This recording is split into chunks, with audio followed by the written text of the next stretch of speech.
ఆహ్, మోడీ అతిథి ప్రచారం చేయించుకుంటున్నాడు పీఆర్ ఏజెన్సీలతో. వాస్తవంగా ఎయిర్‌పోర్ట్ దగ్గర నుంచి ఆయన ఇంటికి డైరెక్ట్‌గా సొరంగం ఉంది.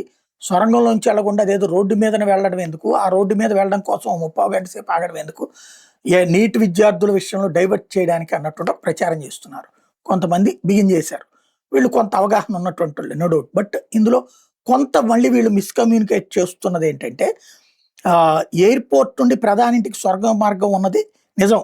అది 2010లో స్టార్ట్ చేశారు. ఏది మన్మోహన్ సింగ్ టైంలో. 2014 జులైకే పూర్తయింది. కానీ ఆ సొరంగ మార్గం ఉంది సఫ్దర్జంగ్ విమానాశ్రయం నుండి ప్రధాని ఇంటికి. ప్రధాని ల్యాండ్ అయిందేమో ఇందిరాగాంధీ ఇంటర్నేషనల్ ఎయిర్‌పోర్ట్‌లో.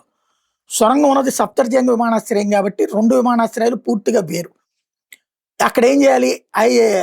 ఈ ఇంటర్నేషనల్ ఎయిర్‌పోర్ట్ నుంచి ఆహ్, ప్రధాని సుదూర ప్రాంతాలు ఢిల్లీకి తిరిగొచ్చేటప్పుడు సాధారణంగా అక్కడే ల్యాండ్ అవుతుంటారు.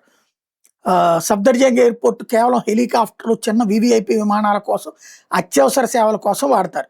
ఇక అప్పుడేం చేయాలంటే, ఈ ఐజీఐ ఎయిర్‌పోర్ట్‌లో నుంచి ఒక హెలికాప్టర్ తీసుకొని సఫ్దర్జంగ్ ఎయిర్‌పోర్ట్‌కి దిగి, అక్కడి నుంచి సొరంగంలో వెళ్ళాలి. అది ఈయన మోడీ ప్రధాని అయ్యాక ఈ సఫ్దర్జంగ్ ఎయిర్‌పోర్ట్ నుంచి పెద్దగా యాక్టివిటీ నడపట్లేదు. అంటే లోపల హెలికాప్టర్లు వాడడానికి ఇష్టం చూపెట్టట్లేదు. అది ప్రపంచానికి అహంకారంలాగా కనబడతది. మనం ఇదివరకు జగన్ అనలేదు ఇక్కడ. హెలికాప్టర్ గుంటూరు నుంచి తాడేపల్లికి గూడా హెలికాప్టర్ అని. ఇప్పుడు పవన్ బాబుని అంటలేదు. ప్రతిదానికి హెలికాప్టరేనని. అలాంటి మాటే వస్తదని ఆయన అది వాడట్లేదు. అది అసలు విషయం.